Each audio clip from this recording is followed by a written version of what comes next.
sallallahu alayhi wasallam ala hasirin, Mtume wa Mwenyezi Mungu alikuwa na kawaida ya kulala juu ya makuti ya mitende, kujinyoosha uwanjani hivi.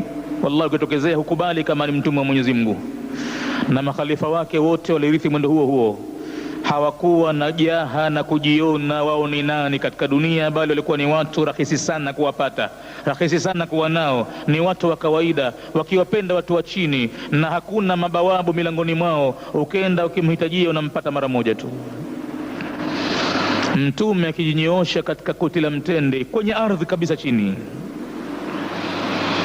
basi nama Rasulullah, anasema Abdullah bin Mas'udi, alilala mjumbe wa Mwenyezi Mungu ala hasirin, juu ya kuti la mtende.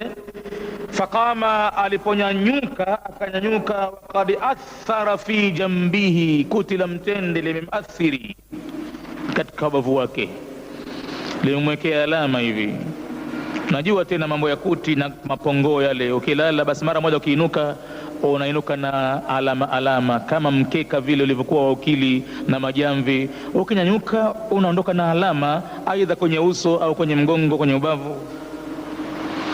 Tulipomuona Mtume wa Mungu, anasema Abdullah Masudi, ana alama kaota kwa ajili ya kulalia kuti la mtende, tuliona haya sisi watu wengine majumbani mwetu, tuna vitanda, tuna magodoro.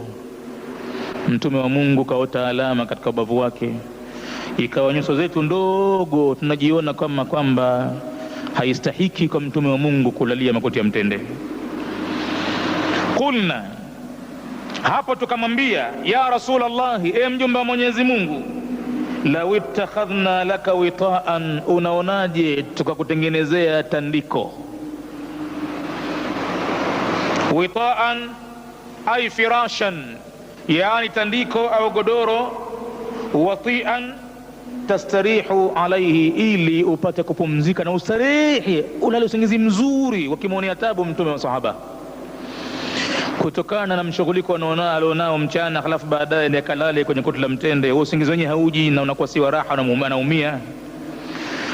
Unaonaje tukakufanyia tandiko moja zuri hivi ili ukapata kupumzika katika usingizi wako? Alipoambiwa hivyo na masahaba wake, bwana Mtume anasema Abdullah Masudi, faqala, Mtume akasema, mali walidunia, munifanyie mimi tandiko zuri na nini, niko wapi mie mwenzenu na dunia? Sina nafasi hiyo mimi. Tafuteni watu au nyewe wenyewe jifanyeni magodoro yenu mpumzike, lakini mimi wapi na dunia mimi?